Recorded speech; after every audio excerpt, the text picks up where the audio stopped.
Slip your secular silo. Scientism isn't sly, it's stupid. Reproductive rape rights are ridiculous, but it's the genius of generational curses. Raped becomes mother, who becomes murderer, co conspirator in sin and death. Meanwhile, the demon sucks the souls of the rapist, raped, and murdered. Silent screams or pain felt is irrelevant. Intentional harm of innocence is always evil. God's first commandment was be fruitful and multiply. Abortion is straight satanic script. Sacrifice your babies, then die off. Gen Z is missing a third of themselves. Infanticide is not rare, it's routine, industrialized, institutionalized, and intellectualized. Silicon Valley dreams of immortality while simultaneously sabotaging their own seed. US replacement rate is 2 to 1, but America is at 1 to 6. The math is mass murder. The answer, extinction. The empty classrooms and nurseries aren't a mystery, they're the receipts. My body, my choice is a stupid psyop for feeble-minded females. What about the most innocent, most defenseless baby's body? What of their choice? Would they ever choose to be chopped up, sucked out, and flushed down? Would you? Fetus means bringing forth of life. Abort means to end life. Our dead get graves, but our unborn are simply deleted. It was as if they never were, but their souls still are. For every murdered baby, 1,000 angels weep, but in hell, 1,000,000 demons cheer. There is one way out of the pit. Yeshua. Repent, confess, and ask pardon to him. Or refuse and in death join the million. Retired soldier, special agent, spy, turned whistleblower warrior, served in sabotage, rejected and redeemed, failed and forgiven, betrayed and saved, rejecting revenge, humbled and blessed, repurposed in redemption, as chaplain, leader, teacher, and truth teller. Now America's intelligence officer, following God, leading my family, and I choose to join on our long walk to faith and freedom. Welcome. I'm Jeff Prather, and this is the Prather Point. Good to be with you. Lots going on. Before I get going, please see the staybrewed.com great coffee. It is handcrafted, small batch roasted coffee. This we just got. It's from the Wire family. You can get it you can get teamamericacoffe.com. You can go to staybrewed.com. This is We Three Beans, special holiday roast. My wife and I absolutely love this coffee. It's hand labeled, of the date and time. And then we grind it daily. And I am a coffee snob, having had a lot of bad cop coffee and military coffee and Indian coffee and cowboy coffee over the years. So staybrewed.com, great coffee. Or you can go to jeffreyprather.com /shop and get Prather private label. That's my special blend in the jeffreyprather.com /shop. You can also go in there and get your Faraday bags. Here's this new Faraday key case that I really love that has locking magnets to it. Really sharp. You can go in there and get your Curative Bay nasal spray for the cold areas. Lots of gifts, plus lots of t-shirts, caps, all kinds of my books, all kinds of great Christmas if you're looking for special Christmas gifts for the liberty minded. So lots to cover today. Going to jump right in. Trump, deep state competitor or collaborator? And also the first Jewish POTUS, Trump. FBI arrests the J6 pipe bomber. PFIZER mRNA in 50% of unjabbed pregnant women. And Trump ends the Biden auto pen, but arrests nobody. And then we'll have author Dennis Brennan of the Swamp Strikes Back guesting. So first, I got to continue to talk about Zionism. And if you haven't, go to my X.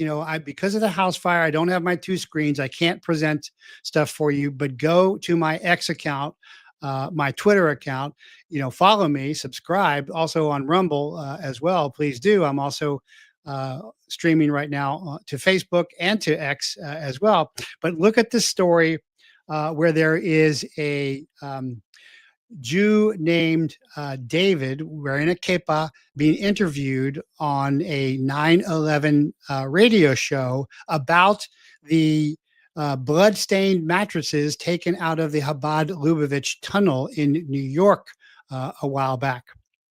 And he is explaining what is going on there in detail. And he just matter-of-factly says, yeah, that's blood. And we had recently deceased Chabad Lubavitch corpses down there, and we were doing bloodletting rituals on them.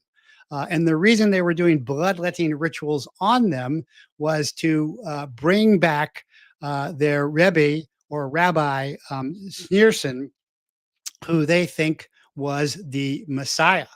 And so they are trying to reanimate a corpse. This is necromancy. This is zombies. This is golem. Now, not all Jews believe this, but Chabad Lubavitch is a very large and popular Jewish sect or cult with a lot of power in America. And this guy's just clearly explaining that's what they're doing. So American Christian Zionists, you okay with that? As a Christian, you cannot be okay with that. You're forbidden to do anything with spirits of the dead. But, you know, that's the same, I guess, American Christian Zionists who are always quoting Ezekiel 37 while they ignore Yeshua, saying that the Israelites are no longer the chosen people.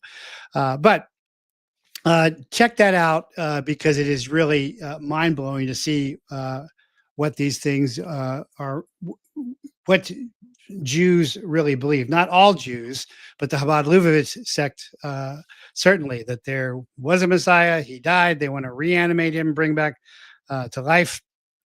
Of course, that seems to be a pale mimicry of the resurrection of Yeshua HaMashiach, which the Shroud of Turin is evidence that he rose, and the Sidarium of Oviedo is evidence that he died. So last cast, and on Sunday, I presented my sermon and my Substack on Trump, first Jewish president. And I also reached out to a couple friends to republicize that because I think it's a really important message. And my friend Mike Adams did so immediately. Many thanks to Mike. And so I'm going to summarize that article because I think it's so important. And I had a real good Team America meeting the other day, but some people still hadn't even read my Substack or sermon yet, even though I specifically asked them to. So if they haven't read it, then I'm sure some of you guys haven't read it either. So I'm going to summarize what Mike Adams' writers wrote about my sermon and Substack, Trump, first American Jewish president, which is what Mark Levin says, by the way, as well. Despite President Donald Trump's public statements affirming Christianity, Jeffrey Prather argues his policies and alliance functionally prioritize Zionist interests, making him a de facto Jewish president in practice. Prather cites Trump's embassy move to Jerusalem alongside ties to Benjamin Netanyahu and Zionist-aligned advisor Susan Wiles as evidence that his administration elevates Israeli interests above biblical principles, harming Palestinian Christians. Prather condemns Pentecostal leaders for distorting scripture to justify unconditional support for Israel, invoking Galatians 3:28 to argue against Jewish exceptionalism in Christian theology.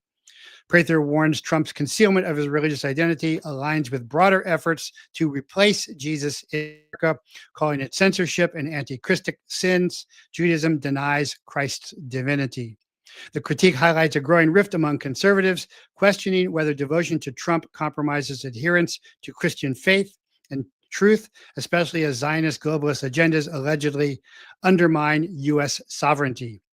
Former intelligence officer turned conservative commentator Jeffrey Prather has critiqued President Donald Trump for prioritizing Zionist interests over Christian values, a claim that has stirred controversy among Trump's evangelical supporters. The host of the Prather Point outlined his claim in a Substack post published on Monday, December 1st. Prather's argument centered on Trump's religious identity. Despite the president's public statements affirming America's need for Jesus, Prather argues that Trump is functionally America's first Jewish president. Prather cites Trump's close ties to Zionist figures like Israeli Prime Minister Benjamin Netanyahu, White House Chief Staff Susan Wiles, who incidentally helped run Netanyahu's campaign. The former intelligence officer also mentioned Trump's pro-Israel policies, particularly the real estate mogul's relocation of the U.S. Embassy to Jerusalem.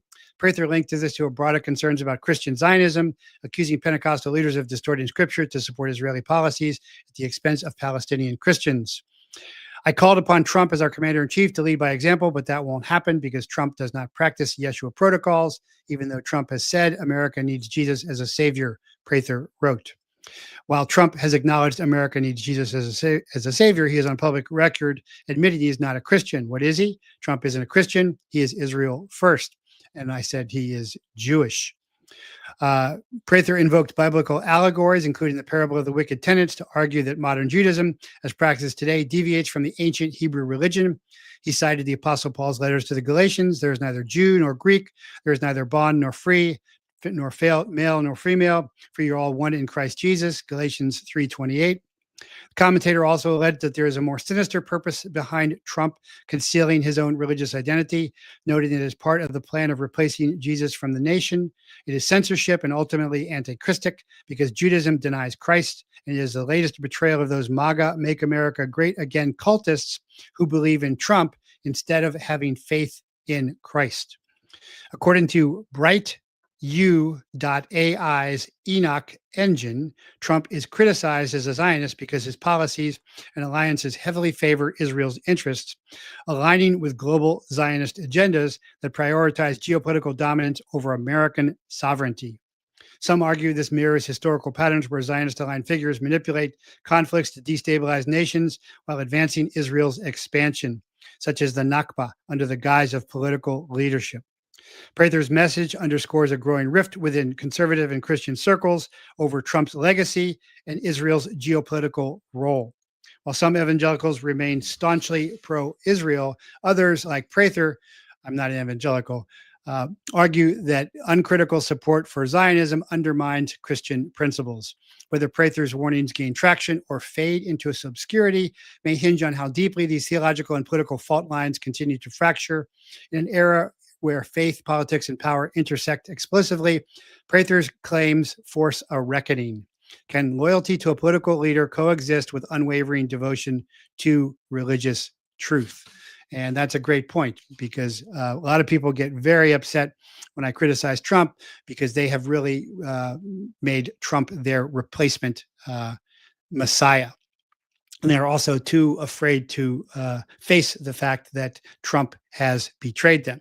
But I'll tell you, I'm now listening to this Nick Fuentes kid, and he's, very critical of Trump. And I think that really shows an example of the younger generation that is just so cynical because they have been lied to for so long, by both sides. So we're going to get into that even more. Trump, deep state competitor or collaborator, and first Jewish POTUS Trump. But the FBI has arrested somebody for the J6 pipe bombing. Federal agents have arrested Brian Cole, a Virginia man, in connection with the pipe bombs placed outside the Republican Democratic National Party headquarters, January 5th, 2021, the night before the January 6th Capitol attack.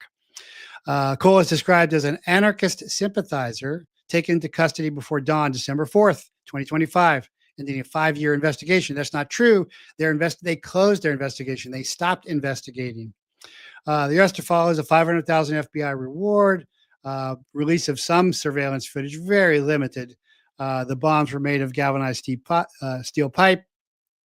They never detonated. Surveillance showed, very blurry images. Cole has been charged in connection with the explosives, and his appearance in court was expected later on December 4th, although the full list of charges has not yet been announced. And now the Blaze, had circulated that it was a former Capitol police officer who now works for CIA campus security. They're saying that's false. I'm not saying that's false at all. I'm saying I doubt if this guy is the real bomber, just like I don't think Crook was at Butler. And the furry who supposedly shot Kirk, that story has fallen apart as well. So I'm wondering how long it will take for this story to fall apart as well. So that's very likely, but that this is a cover-up. Why? Because the FBI must be really desperate to regain a shred of authenticity. Because no one is believing them at all. Remember, the kitchen timer on the bombs were set to 20 minutes and they were there overnight. They had 20 minutes left, rather. They were set for a 60-minute timer, but they were there overnight. And so the FBI lab did not say that they would actually function as bombs, and they weren't bombs. The FBI has some kind of phallic obsession with pipe bombs. Everywhere you see, they are always doing pipe bombs. So we'll see how long that story takes to fall apart, just like the Crooks story fell apart, just like the Ruthie story fell apart, just like the Kirk shooter story fell apart. And the head of security going on, Sean Ryan, was a disaster as well. But this is also very, very important, is there is a breaking study that the PFIZER mRNA found, it was found in over 88% of human placentas, sperm, blood, and 50% of unvaccinated, not unvaccinated, unjabbed pregnant women. So this is not poor research or sloppy science. This is deep state designed democide, depopulation for repopulation. Rub out those pesky small business entrepreneurs powering the American economy. So there are only oligarch elite rich and the peasant class. Recall the illegals infiltrated were not required to be jabbed. They are the field hands. And what was Trump done? Has Trump done to reform and reject big pharma? In September 2025, Trump announced a landmark agreement with Pfizer to lower prescription drug prices for American patients. Under the agreement, Pfizer will provide all state Medicare programs. So Trump is moving hand in hand with Big Pharma Pfizer, the same Big Pharma Pfizer that is depopulating via the mRNA. So for years, the public was told a simple story that mRNA stays in the arm, degrades within hours, never enters the bloodstream, cannot shed or be transferred. We've covered all of this extensively. But a new peer-reviewed study published in Annals of Case Reports titled "Detection of Pfizer BioNTech Messenger RNA COVID-19 Vaccine in Human Blood, Placenta, and Semen" ends that narrative. Researchers from Bar Ilan University and several Israel medical centers used nested PCR combined with Sanger sequencing, a far more sensitive and specific method than the standard PCR used in earlier studies to test for Pfizer mRNA in human tissues, from 34 participants, including 22 pregnant women, 4 male sperm donors, 8 samples, and 8 additional adults. Their findings are worrisome. 88% of pregnant women vaccinated within the last 100 days showed detectable Pfizer mRNA in both blood and placental tissues. And of course, that's what you're going to see all of the blood clots, the embolisms, and the heart problems. Among male sperm donors, 100% of those who produced sperm had vaccine mRNA in their sperm cells. So they're passing it along, which is the death plan. This is the depopulation, the democide by the government. And 50% had it detectable in seminal fluid long after vaccination. Even more concerning, Pfizer mRNA was detected in 50% of the unvaccinated women tested, 2 in both placenta and blood, and 1 in blood alone. So they are so demonic and so evil that they're going after unvaccinated, those who were smart, who chose not to be jabbed and killed. They're going after their babies as well. This is not by accident. This is pharmacia. This is sorcery. So most striking of all, the mRNA was still present in 50% of the individuals more than 200 days after injection. This is the clearest evidence to date that the injection does not degrade within hours. The implications are enormous. And that means that 88% of women vaccinated within 100 days of delivery had detectable mRNA in both blood and placenta. Even after 251 days, RNA vaccine was still found in some placentas. This directly contradicts every official statement claiming mRNA does not reach. So this is fraud. This should be criminal. It'll certainly be civil suits. In mRNA detected in sperm and seminal fluid, 3 produced viable sperm, and 100% of them had Pfizer mRNA in their sperm cells, passing it on, killing off multi-generations. Like, this is another form of abortion. 2 had detectable mRNA in seminal plasma. 1 man vaccinated 168 days earlier still had mRNA present in sperm. Half of the individuals tested more than 200 days after the vaccination still had detectable Pfizer mRNA. Perhaps the most shocking finding, 50% of unvaccinated pregnant women had detectable Pfizer mRNA. 2 unvaccinated pregnant women had Pfizer mRNA in both their blood and placenta. A third unvaccinated woman had mRNA in her blood alone. The authors state plainly the source of this RNA has yet to be investigated. This appears to be the first direct evidence of mRNA vaccine shedding. Shedding is real. This concludes it. These carry enormous implications. They confirm that mRNA does not stay at the ejection site, does not rapidly degrade. It does not, if it does reach the placenta, it does stick around. This verifies the biological mechanism behind delayed serious adverse events and also explains transgenerational adverse effects. Transgenerational adverse effects. Just as I said at the beginning, is reproductive rape rights are ridiculous, but it is the genius of generational curses. This is a scientific pharmacia, sorcery, intergenerational curse. So this verifies the biological mechanism behind delayed serious adverse events and also explains transgenerational adverse effects, why babies born to vaccinated mothers are now dying at high excess rates even years earlier. And beyond these concerns, the unvaccinated positives raise the specter that shedding is indeed real.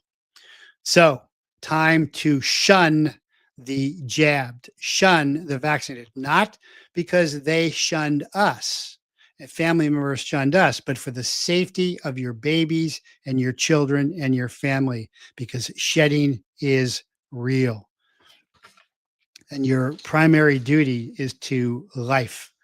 There are 2 ways, the way of life and the way of death, and they are vastly different. So that too is very, very important to understand and to grasp. So see you guys on Rumble. Don't see anybody on X yet anyway. Let me make sure. Oh yeah, I do. Let me see.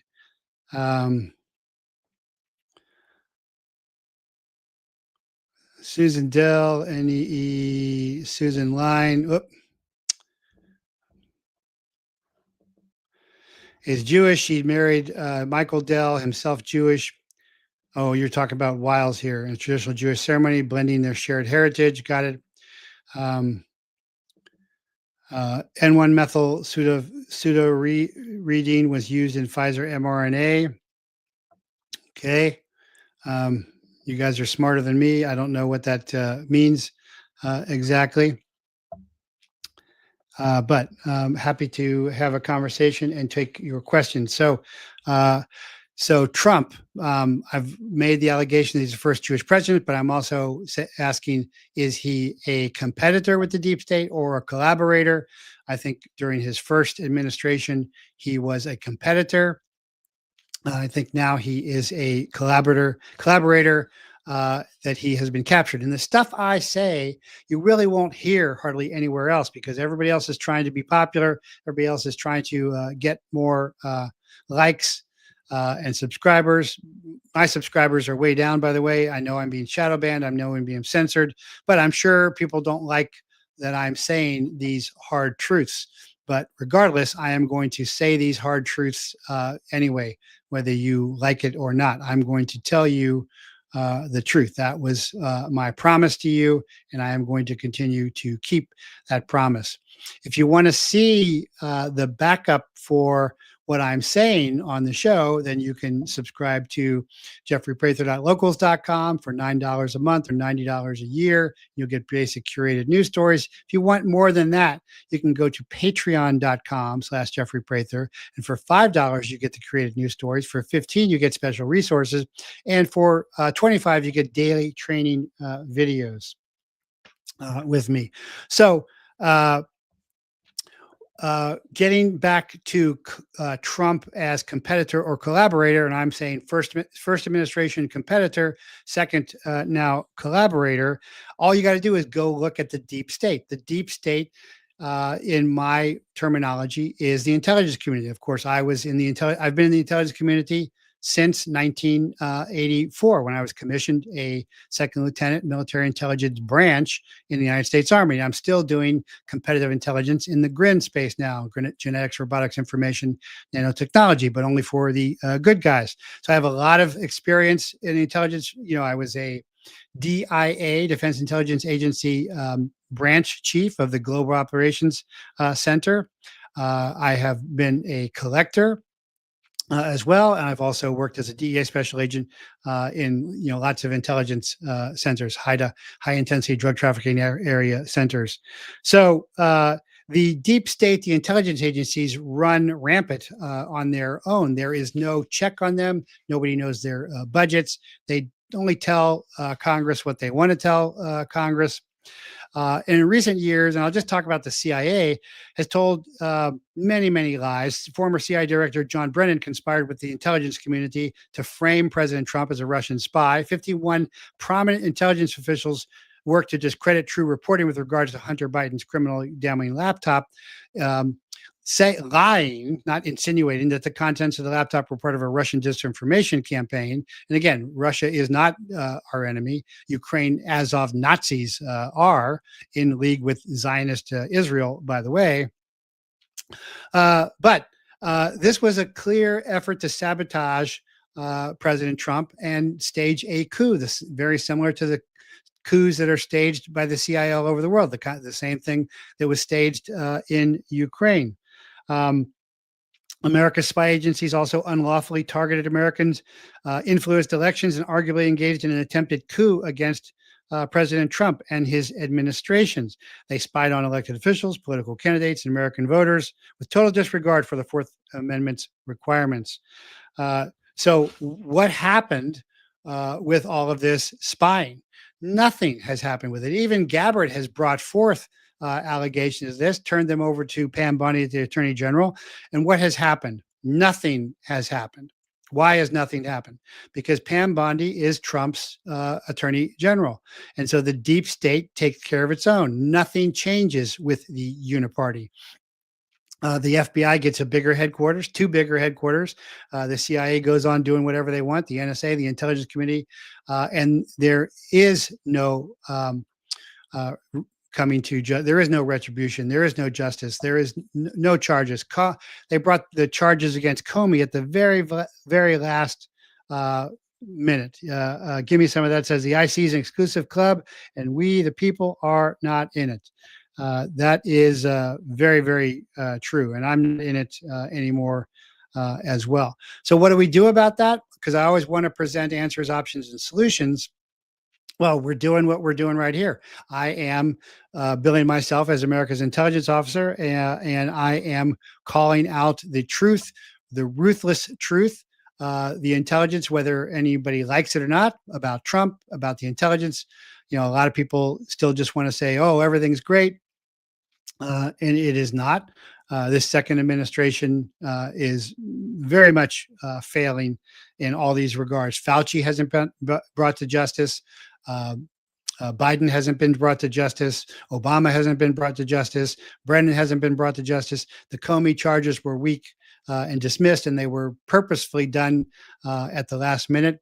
None of this is happening. All of this could be happening because liberty luminaries like me and others have long collected all of the evidence required. They don't have to do anything. It was already done, but they're not doing anything because they are part of it. They are captured by it. They are co-conspirators with it. They are collaborators with it. And that is why Team America's new mission is partly strategically to raise, inspire, and inoculate next generations from the ground up with the Christic commandments and the 10 Mosaic commandments and the 2 indigenous commandments to infiltrate these corrupted institutions and change them from the inside out, ground up, to St. Martin them, just as St. Martin had to join the Roman cavalry, but was a Christian. And that's how Rome was co-opted by Christians when no one could conquer them. They were co-opted. So that is very important to understand, because my chaplaincy message fits with my Team America message, fits with my Prather Point message as well. And I recently got an email saying, hey, listening to your recent episode, I was struck by your discussion around two scripts, Trump's derangement versus devotion syndrome, and the candid take on the deep state's ongoing role in steering investigations. Your straightforward approach to exposing the machinations behind the current events to exactly what makes the Prather Point a must listen for anyone trying to sift through the confusion. Given your focus on the hidden currents shaping American politics, I believe my perspective would be a strong fit for your audience. As an attorney, historian, and author, my work dives into the persistent patterns that link our nation's past power struggles with today's high-stakes political battles. My latest book, DC Swamp Strikes Back, Aaron Burr, Donald Trump, and Their Similar Battles, examines how figures like Burr and Trump share remarkably similar fights against entrenched influence and narrative manipulation. I bring historical insight into how these enduring themes continue to shape our republic, illuminating just how much of what we encounter today echoes hard lessons of the past. And then he says, I'd be honored to join the Prather Point. And so I checked out his stuff. That made a lot of sense to me, and certainly is very relevant to what I'm discussing right now, where I don't see anybody else discussing this. I see people saying the Islamification of America is coming. Yeah, certainly that's coming. The Zionization of America is already here. The control by the deep state is already here. And then people want to have another seminar by former FBI agents about the Muslims coming into the country. Well, who brought the Muslims, the Muslim terrorists into the country? The CIA. Who let them stay here? The FBI. And so you're going to have another seminar from some ex-FBI agents. It's a dangle. Sure, Islam is a problem. It is an evil religion, although Muslims are not all bad or evil, but Islam is an evil religion because Muhammad is a self-professed pedophile and was satanically possessed. He says that, but that doesn't mean all Muslims are bad. Just like LDS has been proven to be a phony religion, but that doesn't mean all Mormons are bad. But the corruption of the system is endemic. And I think it is always important to look back at history so that we can understand where we're at. Because if you don't understand history, you certainly can't understand the future at all. So I want to welcome Dennis Brennan, the author, to the show. Dennis, welcome. Well, thanks for having me, Jeffrey. I appreciate it. And I was listening to your show there while I was waiting, and very interesting. Well, feel free to comment on anything I've covered already. I'm happy to have your perspective, and it doesn't have to agree with mine. Well, I'll tell you, you have a much better understanding of the deep state. I'm not sure that I'm there with you yet on, Trump in the second term. I mean, when I wrote the book, I wrote it prior to his election, right. Updated it right at the end. So we really didn't see what would happen. I was surprised by some of the choices for the administration, especially law enforcement with Pam Bondi, the FBI, for instance, with Kash Patel. Not that I have anything against them, but I was surprised by their choices. I think part of that, maybe I give Trump a bigger break than I should. He was maybe burnt so badly with his choices last time that he had to take people that he thought he knew well.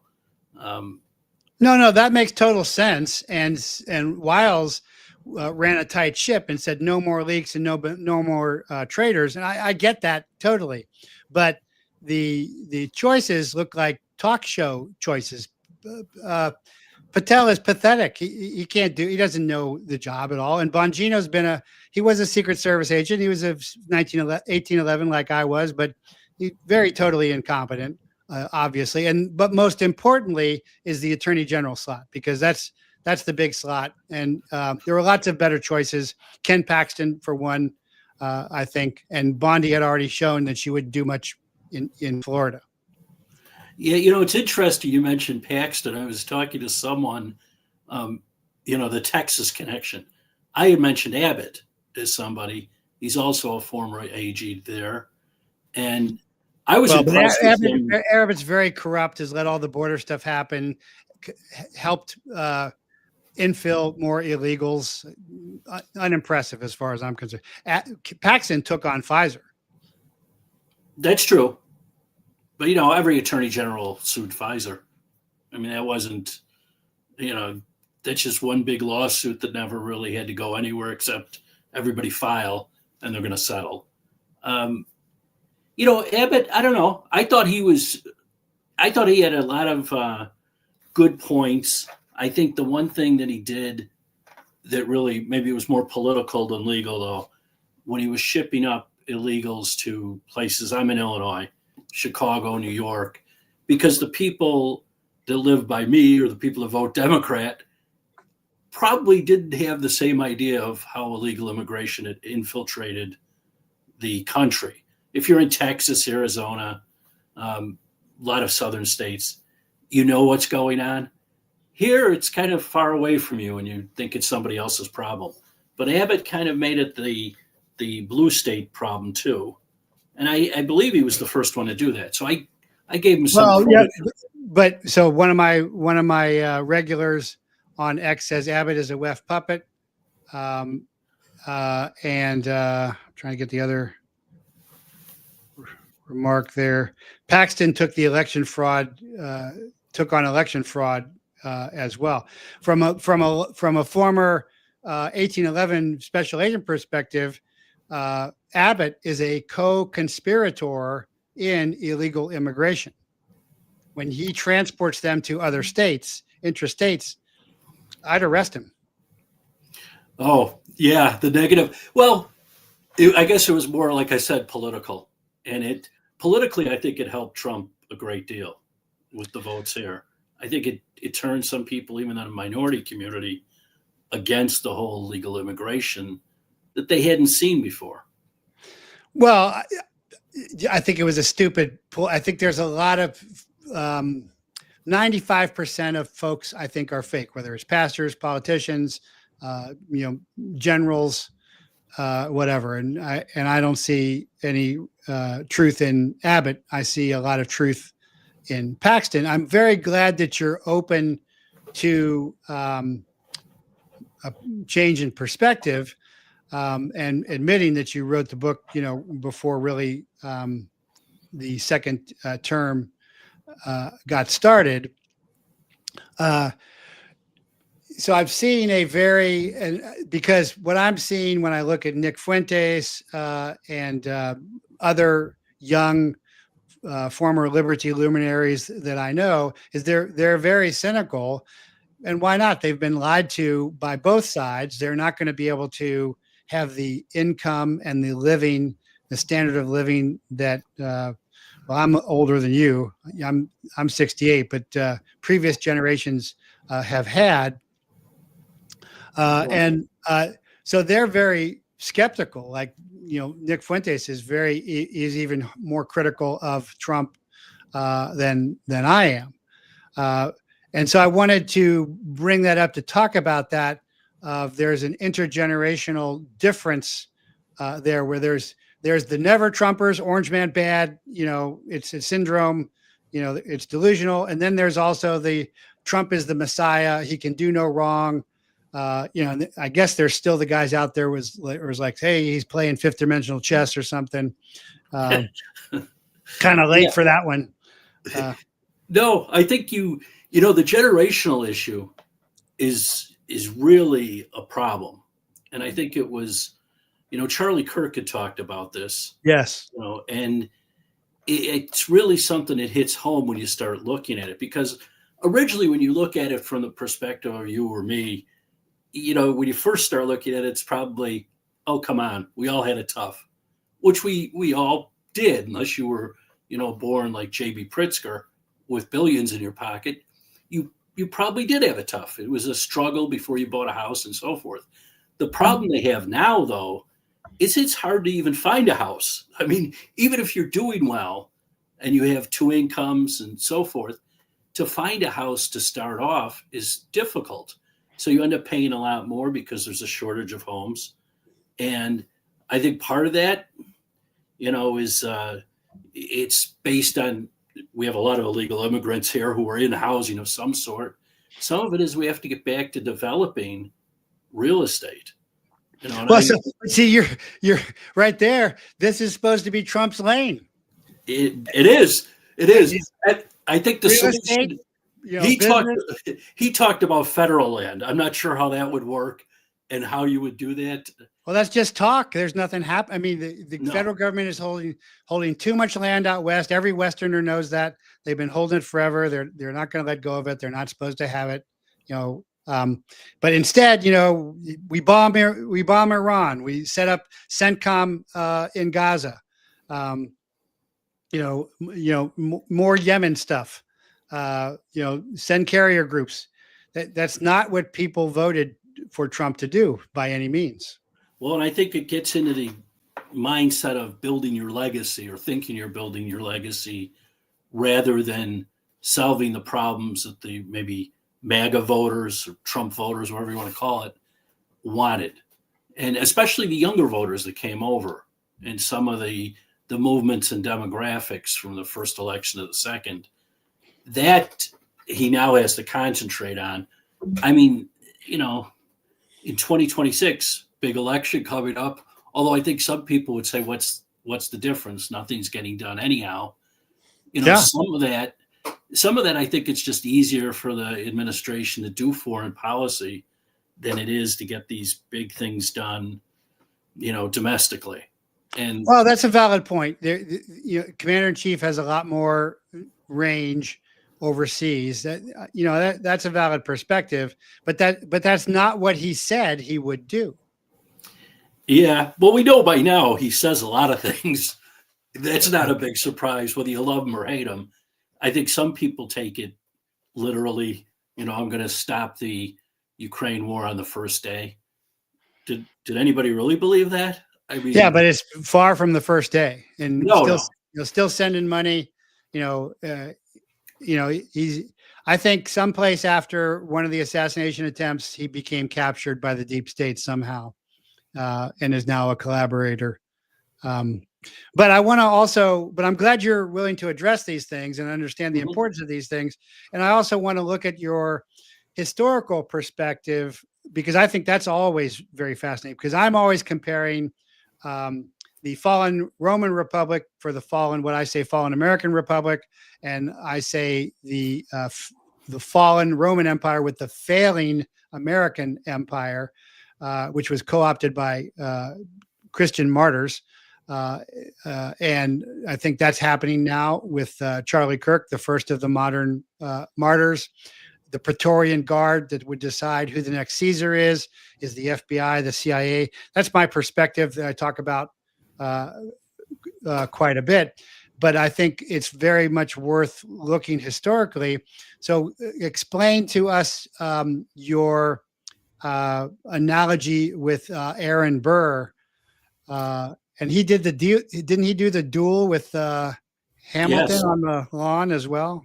Yeah, I mean, I think what Aaron Burr is mostly known for is that duel, where Hamilton had challenged Burr to a duel over, imagine this, they had petty politics back then.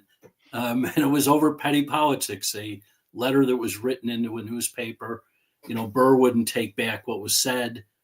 So Hamilton challenged him to a duel. Hamilton lost the duel, died the next day. They've tried to revise history.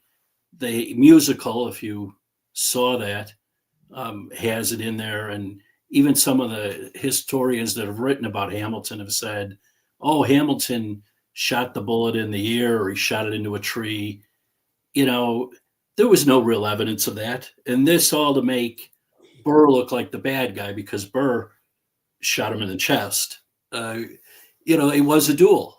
That's the whole point. You're supposed to shoot at them. If a guy so I'm a firearms instructor, special agent, I'm a pistol expert and rifle expert. If you raise a weapon at me, I'm going to shoot you. Well, right. And in self-defense classes, don't they teach everybody, if you're going to point your gun, Oh make yeah, of sure you're course. shooting it. Don't Yeah, just point your gun. the essential never muzzle what you are not willing to destroy. Although that's one of my big articles in SWAT. People still do that. They should be covering at the feet, but when the weapon comes up, the gunfight's on, as opposed to what you see in movies all the time. Well, Um, sure. And I think, Burr, that's what he's really known for, the duel. But there's much more to him.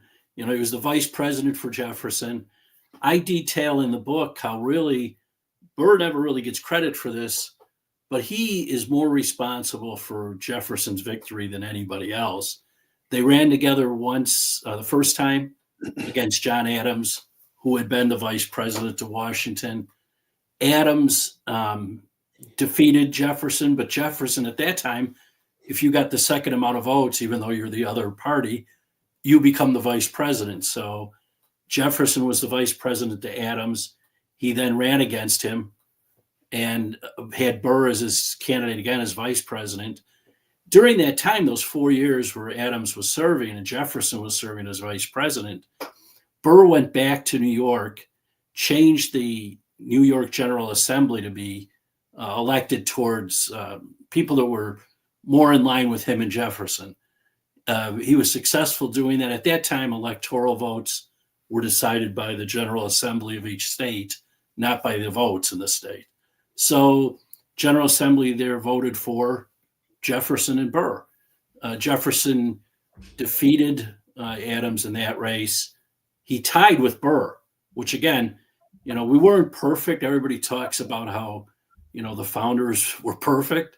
It wasn't a perfect system because even though Jefferson was running for president, the two, Burr and Jefferson, had the same vote. So it had to go to a vote in Congress. And Burr started making enemies when that happened because he didn't do anything to dissuade people from voting for him. He went back to New York again. And he sat back in New York. Jefferson made some deals to become president. And then they served 4 years until Jefferson dumped him. And, from there, you could tell, like when he went to Washington, he found out that everybody's not your friend. I think there's a correlation. Trump went into Washington the first time very naively, I think, believing. I agree with that. I agree. Yeah, He said he believed in the institutional integrity. I think all these movies about the FBI and CIA, that they're always propagandized. But having been inside both, I can tell you, no, they're not like that at all. Right. And you'll find out you don't have friends. You'll find out that these agencies, might not be on the same track as you are, doing things that you wouldn't approve of. You're certainly not in charge. They think they're in charge in their minds. So I think Trump found that out. Burr found it out. And they also found out that the politicians that are in your party and in the other party are certainly not with you, no matter how close you are with them. Burr had a lot of infighting from what, I would call the Virginia Mafia, Madison, Monroe. They had an idea of having the presidency for many years, which in fact they did, but their idea was to exclude everybody else. And Burr was kind of the, guy that was causing the trouble being there as vice president and the likely successor unless they could dump him, which they did. So you call that the deep state. I'm not sure I would call that the deep state because, again, I think the deep state is the intelligence community. I think I agree. I agree with that. The institutions are the deep state. I think what I'm talking about is bigger, the swamp. It's the politicians. It's the lobbyists now. It's the media. I have some time spent in the book talking about the media then and now, and how they interact with the whole swamp. I think the deep state is probably just limited to those intelligence agencies, the military, and so forth. I wouldn't go into further, all the politicians making it bigger. And I agree with you that, Trump was naive. He said that he believed in those institutions initially. And so you're making the analogy that Burr did as well, or Burr was just nonchalant. Yeah. Burr was a big believer in the, the integrity of the institutions. Now for Burr, he was charged with treason twice. They claimed, and it's stuff I think we all forget. If we learned it in school, I hate to say my teachers didn't teach me it, because they probably did, and I probably didn't hear them, or you just can't remember all of this history. But there's something called the Burr conspiracy, where he's allegedly the guy behind this movement, him and a friend of his who's a military man, that they were going to form their own army and attack the southwestern part of what's now known as the United States, but was under Spanish control and included Mexico. That he was charged with. The first time it was dismissed for lack of jurisdiction because they had him in the wrong state. The second time they brought him back to Washington, where he faced trial and he was acquitted. But he put his faith in all those institutions. For him, it kind of worked out legally. He was an attorney. He believed, the law would work out. But in doing so, you're spending a lot of money. He was bankrupted. He was ruined politically because, what we would call the deep state, those, the U.S. Attorney's Office, the Attorney General or Justice Department, the president, Jefferson, was directing some of this, much like Biden directed some of the lawfare against Trump. And, nobody's going to admit it. But And the treason parallel is very interesting. The treason allegation parallels are very interesting. I do remember that now. Yes. Yeah. Yeah. When you start reading about it, you go, okay, I think I probably heard that, but I didn't, but it's something, everybody gets lost in the duel, because the duel is, it's movie-ish. It's, people look at that and go, yeah, I remember the duel. I don't know why we remember things like that. If in fact it was true, and, I started this from the basis of not knowing whether, Burr was guilty or not. Burr denied it throughout his life. The only time that he said anything that could be maybe construed as admitting it was on near his deathbed.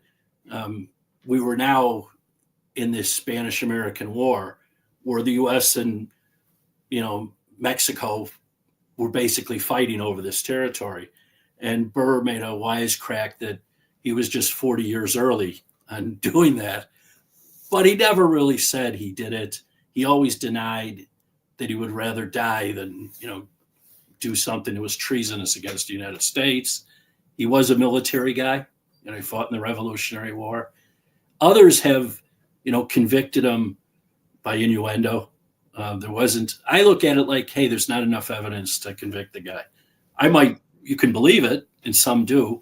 There's others that think there's historians that say he was totally innocent and was set up by General Wilkinson, who was supposedly his co-conspirator, and who, basically brought the charges to Jefferson to try to benefit himself.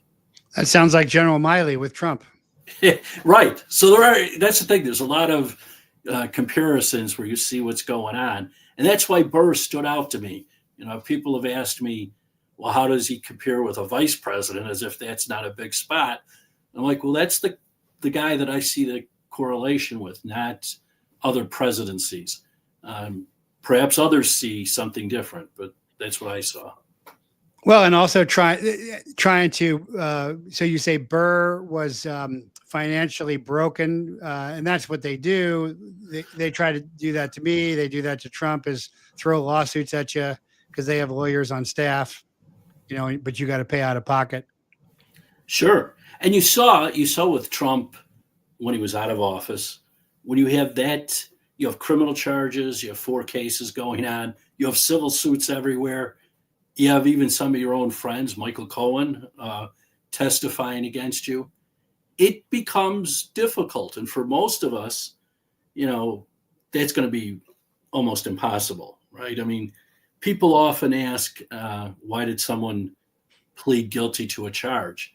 A federal charge, because they have a 92% win record, and you probably will be convicted, and you'll be broke by the time it's over. So some people. Oh, that's right. I've worked with a lot of AUSAs and some U.S. attorneys, and they don't bring charges unless they can make them work.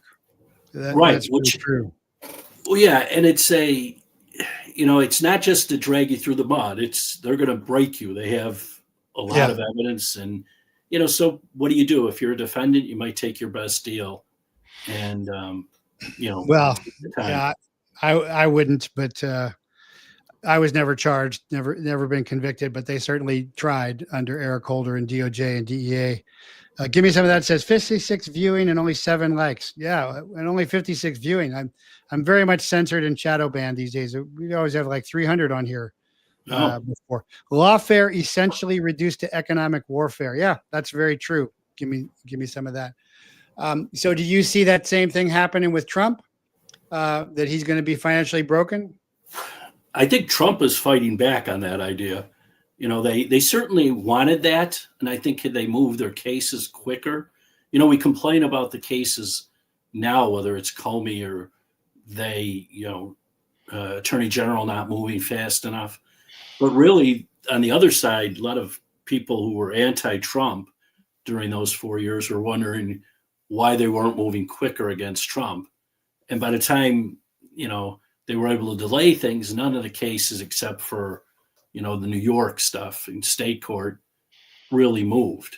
And, I think, Trump is going to have the problem because they're already talking about it, not only personally, but now they're even talking about the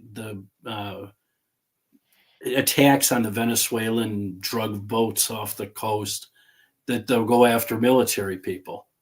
And I'm thinking, boy, Trump is going to have to make a lot of, pardons, almost like Biden did, ahead of when he leaves office. Well, I don't think that will work as a former military officer, especially since the precedent established under Obama for droning civilians was already set so strongly by his Star Chamber National Security Council. And here you've got a designated, terrorist organizations who are running not just drugs, but fentanyl, which is really bioweapons. Fentanyl, I think, is just a bioweapon masquerading as a drug. I never made one fentanyl arrest. I did cocaine and marijuana, some black tar heroin.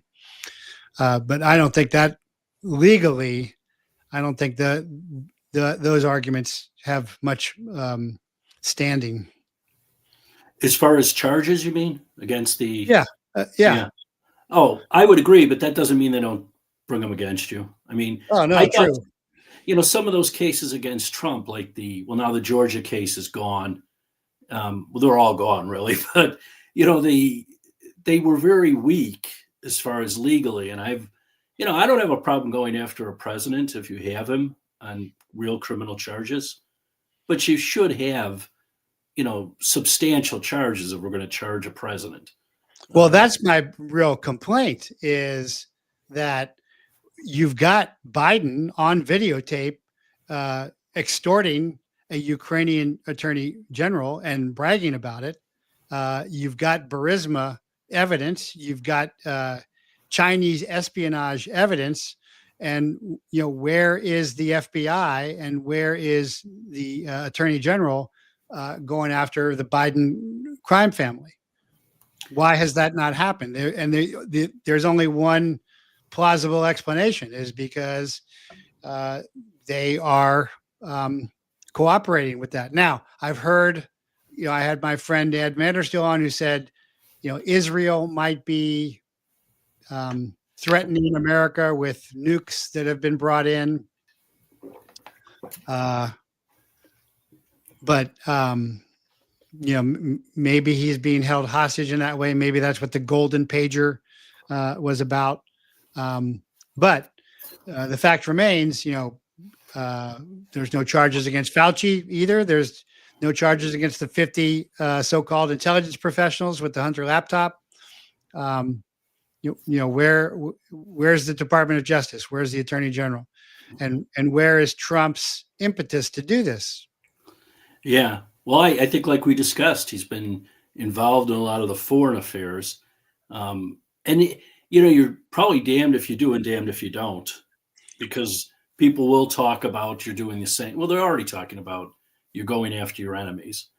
I think, is there another explanation?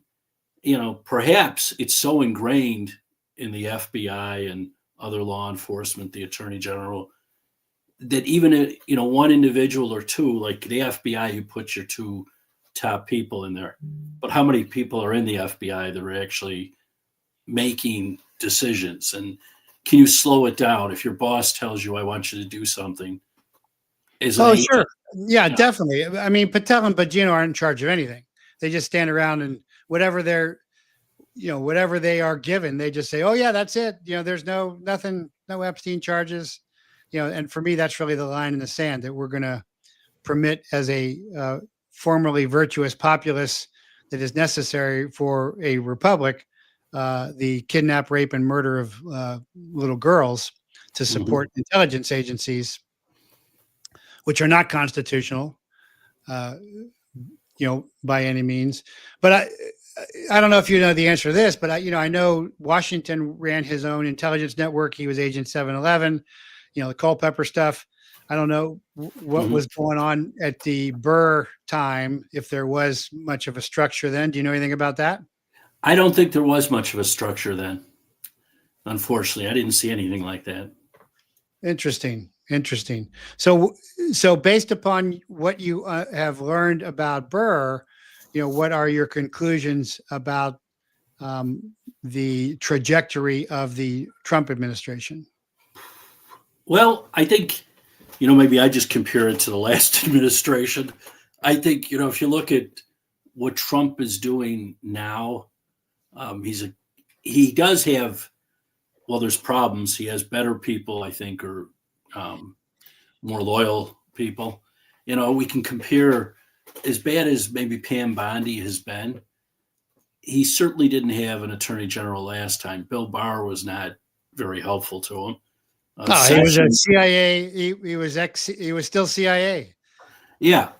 And Sessions should have never taken the job. If you have that put the administration back basically 3 years, where he should have come clean on, I have a conflict. Every attorney knows if there's a conflict, you're not going to be able to do the case. So for him, he had to know that he have to be disqualified on the whole Russian collusion issue. What I don't understand is how deep those people were, and Trump didn't realize it. Because some of the stuff we now see about the spying and the Russian collusion, Barr knew about and never came out. Oh, he was in on it, and I did a hot wash of Trump after he lost the first time. Well, he didn't really lose. He was cheated. 80 million, 81 million voting for Pedo Joe. No. But the fact remains that the Smartmatic, all the voting machine fraud was still in place for the second election. So it wasn't necessarily too big to rig at all. It was, maybe there was a deal made. Maybe we'll let you do some of your agenda for the American people while we do our agenda. Well, Trump, I think in that second election was smarter though, or the people around him or whoever decided. I mean, they actually started encouraging, let's vote early. They concentrated in certain places and made sure they had people in the polling places. That first time being the Biden election, I think Trump didn't understand that the mail-in, drop-in ballots were going to really be a problem. And, since I'm in Illinois, I can speak a little bit about election fraud. We've had quite a bit in our history. A little. Yeah. A little bit. We've had that. We've had a lot of people convicted that have held office. I don't know if we lead the league, but we're Chicago. Close. Yeah. It's gangster town. It's always been gangster town. Well, right. And when we went from gangsters to kind of crooked politicians, and I think for a long time there's been ways that you could fix elections, and I know of people that have done that, where simple things where on the ballots who's voted by a certain time. Like, they're not in the polling places marking down who's there just for the fun of it, to send them a thank you card later. They could do that with just the official list. They're going out theoretically and getting those people to vote, or they're getting someone to vote under that name. And you don't have to show an ID. you show up at the polling place. If I say I'm Dennis Brennan, I'm Dennis Brennan. And there can be an objection to that, and then I have to prove it. But most people are not going to object to it because they don't even know. So you can bring people in to vote willy-nilly. Now imagine you do this with mail-in votes and the drop-in votes where you drop them in a mailbox over the course of 2 weeks. You know generally who's going to vote. The same people tend to vote in elections. There's some people that are registered that never vote. I would say it's been a failing, on our system that no one went back and checked. That there's not much you can do about changing the election once it's over. Well, again, the DOJ is now suing states that haven't turned over the voting records. It's a little too late, too slow. Just like with Comey, it's purposefully dragging their feet. This is my lane. I think that's pretty obvious. Yeah, I think it's when you wait too long, the Comey case. Again, you talked about video. You have him testifying twice, I think. I sent him over there. Yeah. Right. I mean, so you've got him with contradictory testimony, and where I come from, that's lying to Congress. That's called entrapment. So, but that charge wasn't even brought up. They didn't even bring him up on entrapment. No, they didn't. It was just fraudulent statements. So okay. Final question before we wrap up then, based upon what you know from Burr, what do you see? Because I see the next election cycle, which won't have Trump, very desolate, very cynical, especially youth, because, and a lot of us who, have been Trump supporters, and we're very optimistic and we're very excited about his reelection. That, what happened after Burr, and does that correspond to what you think is going to happen after Trump? And you mean when 2028 comes along, the next presidential election? Yeah. Yeah. I think it's going to depend on how much, J.D. Vance will be the candidate for the Republicans, I think, unless something amazing happens. He's not Trump, but he's got other points that are perhaps better, some that are worse. I think depending on how they do, and you hit on it with the youth vote, all those people that came over, not those of us that voted for Trump in 2016 and have been there, but the people that moved over, a lot of the young people that Charlie Kirk influenced and others did, that were upset with how the economy was, how their opportunity looked like it wasn't there. That hasn't changed for them. And unless that changes, there's going to be a problem in 2028. I think it's up to Trump and his people to really, as Kirk said, it's the moonshot. And it is. You have to do something really big. And I'm not talking about these ideas of here's $2,000. That's silly. I'm talking about where there's real opportunity, where they can buy a house, where they know they can make a decent living working here. That's a great point. And that's his lane. I think secretly Trump's legacy is to overthrow communism in China the way Reagan overthrew communism in the Soviet Union. That's going to be a tough fight, although it was doable. It's probably doable because all those types of governments fall eventually. But the problem is, look, that happened, and Reagan, and even to an extent H.W. Bush, did a masterful job. We had the Berlin Wall come down, which I never thought would happen. And, most of us probably didn't. But in the end, H.W. Bush was not reelected when he ran. And what was it? The economy, stupid, right? It didn't matter what you did national or internationally. What matters to most people is their own economy. We might have 340 million people, and they say, how's the economy? I always think of the economy as, my economy, my family, how am I doing? And when Bush lost, I didn't really think the economy was bad, but others did. And not seeing that as a politician can be your death nail for reelection. I have a listener who's saying California Attorney General has portal on the state website for reporting federal agent misconduct. How can we stand up against this? Well, so that's where states are threatening to arrest federal law enforcement agents. That won't happen. Federal law enforcement trumps local law enforcement. That's the problem when the FBI or the CIA come in, when some local state trooper has pulled over child traffickers, and then the FBI and CIA show up, and it's really part of the Finders program. But that is not, that's nothing you have to stand against, as far as I'm concerned. Do you have any comments on that? Yeah, I agree. I think the supremacy clause takes over. I think the federal government has already said to some of these states, because they talked about it here in Illinois and California, about, charging them criminally. And, I think it was Tom Homan said, go ahead and try. Yeah. And I think the laws. I think Homan's doing a legitimate job. I think Gabbard's trying to do a legitimate job. I think RFK is trying to do a legitimate job. But for the most part, the Trump cabinet is disastrous.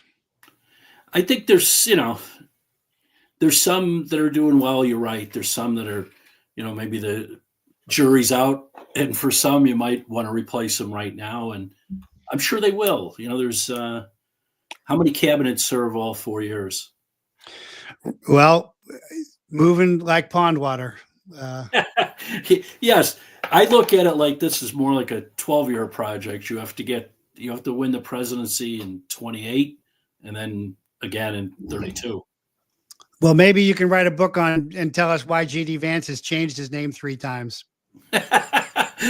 Yes. Well, some of it's his family issues, but I think JD sounds better than John David, for one.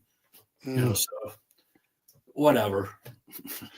Well, so where can people find your book? It's available on Amazon.com. It's available at Barnes & Noble online, and soon to be in their stores. It's available on my own website, authordennisbrennan.com. And the title again is? DC Swamp Strikes Back, Aaron Burr, Donald Trump, and their similar battles. Well, thank you so much for coming on, Dennis. Good talking to you, and best of luck with the book, and have a Merry Christmas. Well, thank you so much. I enjoyed it. Me too. Okay, so there you have it. And I thought that would be a good corollary to what I was saying about Trump being the first American Jewish president. So remember, I stand with the unashamed. My die is cast, the line crossed. I won't look back. Let up, slow down, back away, or be still. My past is redeemed. My present makes sense. My future is secure. I'm done with small planning, smooth knees, colorless dreams, tamed vision, mundane talking, cheap living, and dwarfed goals. I don't need preeminence, prosperity, position, promotions, plaudits, or popularity. I live by faith, lean on his presence, walk by patience, lift by prayer, and labor by power of Holy Spirit. My face is set. My gait is fast. My goal is heaven. My road narrow. My way rough. My companions few. My guide reliable. My mission clear. I cannot be bought, compromised, detoured, turned away, turned back, deluded, or delayed. I will not flinch in the face of sacrifice, hesitate in the presence of adversity, negotiate at the table of the enemy, ponder at the pool of popularity, or meander in the maze of mediocrity. I won't give up, shut up, let up until I have stayed up, stored up, prayed up, paid up, preached up for the cause of Christ. I'm a disciple of Yeshua. I go till he comes, give till I drop, preach till all know, and work till he stops me. And when he comes for his own, he will have no problem recognizing me. My banner will be clear.